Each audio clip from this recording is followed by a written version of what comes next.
Alors, on a entendu le ministre de la Santé dire à l'instant, « Moi, je sais comment ça marche. Moi, je le sais comment ça marche. » Et l'opposition, on est là, est d'une ignorance abyssale. Abyssale. Eh bien, l'opposition, on a entendu beaucoup de gens qui partagent notre ignorance abyssale. Et dans les chercheurs, entre guillemets, dont le ministre vient de parler, avec un mépris affiché. L'Association des établissements sont contre sa réforme. L'Association des établissements, d'ailleurs, ils vont disparaître avec la réforme. La Fédération des infirmières, les regroupements de groupes communautaires, l'Association des cadres de la santé sont venus là avec un discours extrêmement dur là, de dévalorisation de leur rôle. Et ça doit être des ignorants abyssaux. La Fédération des médecins omnipraticiens, la Fédération des médecins spécialistes, la Fédération des médecins résidents sont tous venus dire que ce n'était pas une bonne idée. Ça fait beaucoup de monde dans le camp de l'ignorance abyssale. Beaucoup de monde. Mais le ministre, lui, il connaît ça. Hein, il a vu, on a le même âge, la pub, lui, il connaît ça, c'est sûr. D'ailleurs, les seuls médecins qui sont pour sa réforme, c'est lui, le médecin qui est premier ministre, peut-être le médecin qui est ministre de l'Éducation, puis le médecin qui est secrétaire général du gouvernement.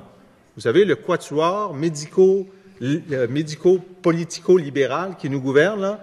Donc, il y a 3 médecins, il y en a un, je ne suis pas sûr. Il y a 3 médecins ou 4 qui sont d'accord avec la réforme, ils sont des élus. Je me souviens de quelqu'un que lui connaissait ça. En 2003, chef du Parti libéral, M. Charest, il y avait un très bon candidat qui est maintenant premier ministre, M. Couillard. Puis il disait, lui, il connaissait tellement bien ça que dans les semaines qui suivraient, les listes d'attente dans les urgences allaient fondre. Dans les semaines qui suivraient. L'effet libéral. C'était l'effet libéral, me souffle mon collègue de la Belle.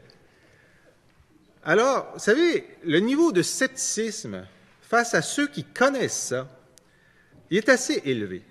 Puis ce que vous aviez dit tout à l'heure sur le fait que la réforme de 2003, il y avait des appréhensions, bien sûr, il y avait des inquiétudes, il y avait des correctifs proposés, mais il n'y avait absolument pas le concert généralisé dans toutes les strates du milieu de la santé contre la réforme qu'on voit aujourd'hui. La réforme qu'on propose aujourd'hui, et moi j'étais conseiller de M. Bouchard au moment de la réforme Rochon, elle était controversée, mais tout le monde était d'accord avec le principe du virage ambulatoire, tout le monde était d'accord avec le principe qu'il fallait moderniser, qu'on était en retard, parce que le premier ministre Robert Bourassa n'avait pas laissé le ministre de la Santé, Marc-Yvan Côté, faire la réforme dont tout le monde pensait qu'elle était nécessaire à ce moment-là. Alors, même quand on se plonge dans le passé, jamais n'a-t-on vu un ministre proposer une réforme aussi colossale, lui donnant un pouvoir aussi gargantuesque et faisant front à une opposition aussi générale.